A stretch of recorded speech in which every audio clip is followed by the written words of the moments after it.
स्वागत है दोस्तों आप सभी का ड्रीम यूपीएससी चैनल में। आज हम हिस्ट्री के क्वेश्चनों पर डिस्कस करने वाले हैं। तो दोस्तों, चार्टर अधिनियम 1853 में लागू हुआ था तथा इसके बाद बंगाल का 1862 में जो कार्य हुआ था वो था विधानसभा गठन। उत्तर पश्चिम में 1866 में कार्य विधानसभा गठन। पश्चिम बंगाल में, पंजाब में 1897 में विधानसभा गठन हुआ था। 1919 में भारत शासन अधिनियम बनाया गया था। साइमन आयोग नवंबर 1927 में आया था। सांप्रदायिक अवार्ड ब्रिटिश प्रधानमंत्री रैमजे मैकडोनाल्ड ने अगस्त 1932 में अल्पसंख्यकों के प्रतिनिधित्व पर एक योजना की घोषणा की। इसे कम्युनिकल अवार्ड या सांप्रदायिक अवार्ड के नाम से जाना गया। भारत शासन अधिनियम 1935। यह अधिनियम भारत में पूर्ण उत्तरदायी सरकार के गठन में एक मील का पत्थर साबित हुआ।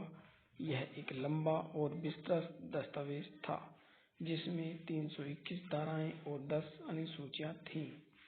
भारत शासन अधिनियम 1935 के तहत 1937 में संघीय न्यायालय की स्थापना की गई। नेक्स्ट देखते हैं दोस्तों, अंग्रेजों द्वारा कलकत्ता में कौन सा दुर्ग बनाया गया। तो दोस्तों, कौन सा दुर्ग बनाया गया था? वो बनाया गया था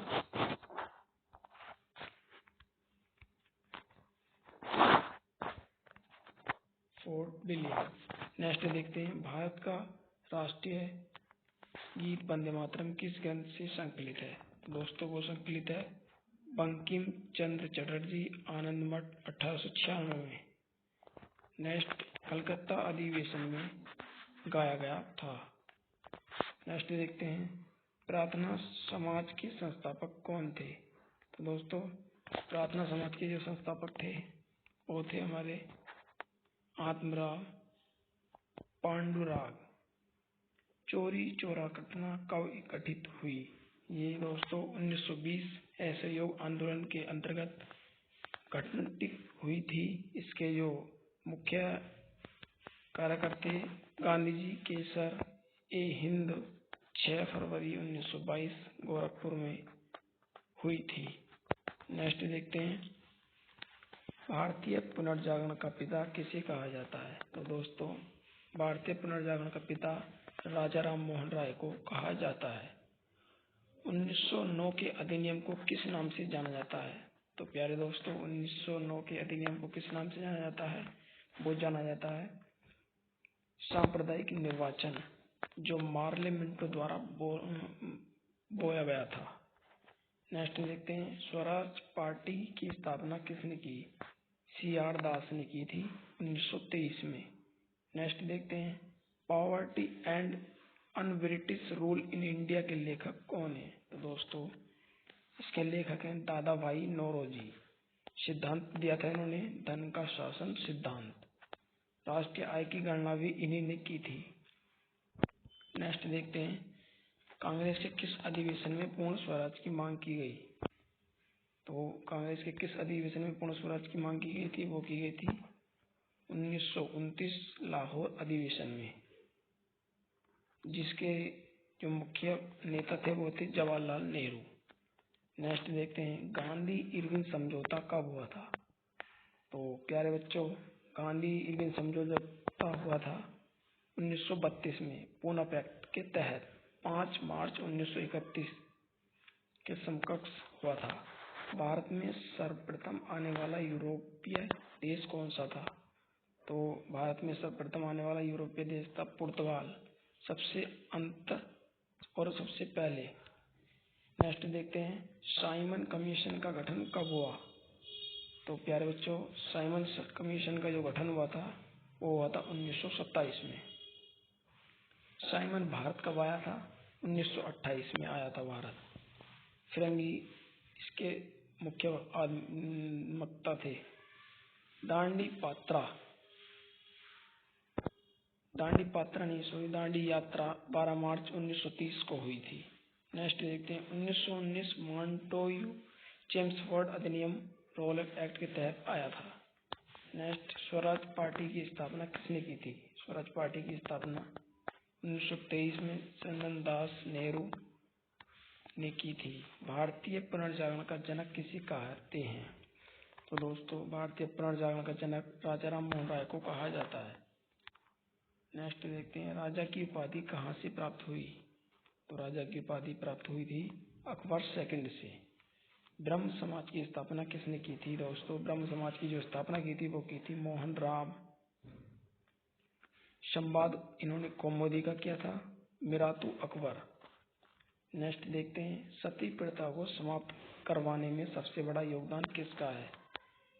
तो सती प्रथा जो समाप्त की थी वो की थी राजा राम मोहन राय जी ने। नेक्स्ट देखते हैं, तंबाकू की खेती भारत को किसने सिखाई थी? तो दोस्तों, तंबाकू की जो खेती सिखाई थी वो सिखाई थी पुर्तगालियों ने। ब्रिटिश प्रेस की प्रक्रिया किसने सिखाई थी? ये भी पुर्तगालियों ने ही सिखाई थी। नेक्स्ट देखते हैं, भारत में सबसे पहले कौन आया था? भारत में सबसे पहले पुर्तगाली ही आए थे और सबसे अंत में आए थे। पुर्तगालियों का केंद्र क्या था?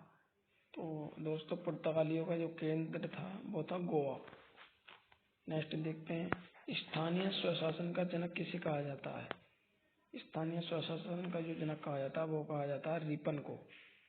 एल्बर्ट विल विवाद इन्होंने एक पुस्तक लिखी थी। नेक्स्ट देखते हैं, भारत में त्रिराज्यीय व्यवस्था किसकी समिति के आधार पर होती है? तो ये होती है बलवंत राय समिति के आधार पर। बक्सर का युद्ध कब लड़ा गया? बक्सर का जो युद्ध लड़ा गया था दोस्तों, वो लड़ा गया था 1764 ईस्वी में। अंग्रेजों की तरफ से हेक्टर मुनरो थे जो इस युद्ध का नेतृत्व कर रहे थे। मुगल शासक शाह आजम सेकंड और पीर कासिम इसके सदस्य थे। 1765 में इलाहाबाद संधि हुई थी जो क्लाइव द्वारा की गई थी। नेक्स्ट देखते हैं, 1873 में सत्य शोधक समाज की स्थापना की गई थी जिसके जो मुख्य आधार थे वो ज्योतिबा फूले थे। इन्होंने महाराष्ट्र में इस समाज की स्थापना की। पुस्तक लिखी थी गुलामगिरी जो इनकी महत्वपूर्ण पुस्तक रह चुकी है। नेक्स्ट देखते हैं, ज्योतिबा फूले का जन्म दिवस जो मनाया जाता है दोस्तों वो 11 अप्रैल को मनाया जाता है। सत्यार्थ प्रकाश के लेखक कौन है दोस्तों? सत्यार्थ प्रकाश के जो लेखक हैं वो है हमारे दयानंद सरस्वती जी। दयानंद सरस्वती जी ने आर्य समाज की स्थापना 1857 में की थी। उनकी ये पुस्तकें थी वेदों की ओर लौटो, नंबर 2 शुद्धि आंदोलन, नंबर 3 सत्यार्थ प्रकाश ग्रंथ। ये इनकी महत्वपूर्ण पुस्तक थी। नेक्स्ट देखते हैं, महात्मा गांधी ने कांग्रेस के किस अधिवेशन की अध्यक्षता की थी? दोस्तों, महात्मा गांधी ने कांग्रेस के किस अधिवेशन की अध्यक्षता की थी? कमेंट में जरूर बताएं। तो ये की थी 1924 कांग्रेस बेलगांव अधिवेशन जो कर्नाटक में आयोजित किया गया था। नेक्स्ट देखते हैं, 1925 में कानपुर अधिवेशन जिसकी अध्यक्षता सरोजिनी नायडू ने की थी। एक बारडोली सत्याग्रह का नेतृत्व किस नेता ने किया था? तो वो किया था सरदार वल्लभ भाई पटेल जी ने। नेक्स्ट देखते हैं, भारतीय उपद्रव का पिता किसे कहा जाता है? तो दोस्तों, भारतीय उपद्रव का जो पिता कहा जाता है वो कहा जाता है बाल गंगाधर तिलक को। इनकी पत्रिकाएं थी गीता रहस्य, केसरी मराठा। किसने कहा किसके द्वारा पिता कहा गया? तो वैलेंटाइन सिरोल के द्वारा इनका पिता कहा गया। अंग्रेजों के कुशासन के आधार पर किस रियासत का विलय किया गया? तो वो रियासत थी अवध रियासत। नेक्स्ट देखते हैं, गोद प्रथा का विरोध करके किस रियासत का विलय किया? झांसी का। नेक्स्ट देखते हैं, आधुनिक शिक्षा का मैग्ना कार्टा किसे कहा जाता है दोस्तों? तो आधुनिक शिक्षा का जो मैग्ना कार्टा कहा जाता है वो कहा जाता है वुड डिस्पैच। डलहौजी के समय ये भारत आया था। नेक्स्ट देखते हैं, the economic history of India के लेखक कौन है दोस्तों? कमेंट में बताएं। नेक्स्ट देखते हैं हंटर आयोग का संबंध किस घटना से है। तो दोस्तों ये घटना है जनरल डायर के समय की गई घटना 13 अप्रैल 1919 में। नेक्स्ट देखते हैं संवाद कौमुदी अखबार का संबंध किससे है। तो इसका जो संबंध है दोस्तों राजा राम मोहन राय से है। अगला क्वेश्चन देखते हैं लाल कुर्ती दल का संबंध किससे है। तो दोस्तों जो लाल कुर्ती दल का संबंध है वो था खान अब्दुल गफ्फार खान, सीमांत गांधी, खुदाई खिदमतगार, ये 3 मुख्य फैक्टर रहे थे लाल कुर्ती दल के। नेक्स्ट देखते हैं किस आयोग की सिफारिश पर रेल बजट को आम बजट से अलग कर दिया गया। तो वो था 1924 में की गई एकवर्ष आयोग रेल बजट, जिसको आम बजट भी कहा जाता है। इसकी जो अध्यक्षता की थी वो विवेक देवराज समिति के तहत की गई थी। रेल बजट को विलय आम बजट किया गया। नेक्स्ट देखते हैं गीता रहस्य पुस्तक किसने लिखी थी। तो दोस्तों गीता रहस्य जो पुस्तक लिखी गई थी वो लिखी थी बाल गंगाधर तिलक ने, जो जेल के अंदर की गई थी। नेक्स्ट देखते हैं भगत सिंह, राजगुरु और सुखदेव को कब फांसी दी गई थी। तो दोस्तों ये फांसी दी गई थी 5 मार्च 1931 को गांधी इरविन समझौता के तहत 25 मार्च 1931। गांधी जी को काले झंडे इसी के अंतर्गत दिखाए गए थे। इसमें काल सांडे की हत्या की गई थी, तभी फांसी की सजा सुनाई गई थी। नेक्स्ट वर्नाकुलर प्रेस एक्ट का संबंध किस वायसराय से है। तो दोस्तों वो सराय है लिटन। नेक्स्ट देखते हैं 10 के आधार पर जनगणना किसके कार्यकाल में हुई थी। तो दोस्तों ये कार्यकाल था रिपन का, जो 1881 में की गई थी। जनगणना किस सूची का विषय है। तो दोस्तों जनगणना संघ सूची का विषय है। जनसंख्या किस सूची का विषय है। तो दोस्तों जनसंख्या संवर्धित सूची का विषय है। न अपील न दलील का कानून किसे कहा जाता है। तो दोस्तों न अपील न दलील का कानून किसे कहा जाता है, कमेंट में जरूर बताएं। रोलक एक्ट 1919, जिसे काला कानून भी कहा जाता है। नेक्स्ट देखते हैं काकोरी ट्रेन डकैती कब हुई थी। दोस्तों काकोरी ट्रेन डकैती 9 अगस्त 1925 में उत्तर प्रदेश में हुई थी। इसमें शामिल सदस्य थे आजाद, अशफाक उल्ला खां, राजेंद्र लाहिड़ी, रामप्रसाद बिस्मिल। नेक्स्ट देखते हैं अशफाक उल्ला खान प्राणी उद्यान पार्क कहाँ स्थित है। तो दोस्तों अशफाक उल्ला खान प्राणी उद्यान पार्क गोरखपुर में स्थित है। नेक्स्ट 1905 में बंगाल विभाजन लागू हुआ था। 1907 में सूरत अधिवेशन, जिसमें 2 दल बने, जो नरम दल और एक गरम दल के नाम से विख्यात हैं। नेक्स्ट 1909 में मार्ले मिंटो एक्ट सांप्रदायिक निर्वाचन प्रणाली के तहत आया। 1911 में दिल्ली दरबार पहुंचा और 9 जुलाई 1915 गांधी जी अफ्रीका से भारत लौटे थे। 1916 को लखनऊ अधिवेशन, इसकी अभिकारण मजमूदार विभाजन विलय। 1917 में चंपारण सत्याग्रह की शुरुआत हुई। नेक्स्ट देखते हैं दोस्तों प्लासी के युद्ध में अंग्रेजी सेना का नेतृत्व किसने किया। प्लासी के युद्ध में अंग्रेजी सेना का नेतृत्व किसने किया था। तो किया था क्लाइव ने। बंगाल के पहले गवर्नर जनरल कौन थे। तो दोस्तों ये थे वारेन हेस्टिंग्स। नेक्स्ट भारत के पहले गवर्नर जनरल कौन थे। तो थे क्लाइव। भारत के पहले वायसराय कौन थे, कैनिंग।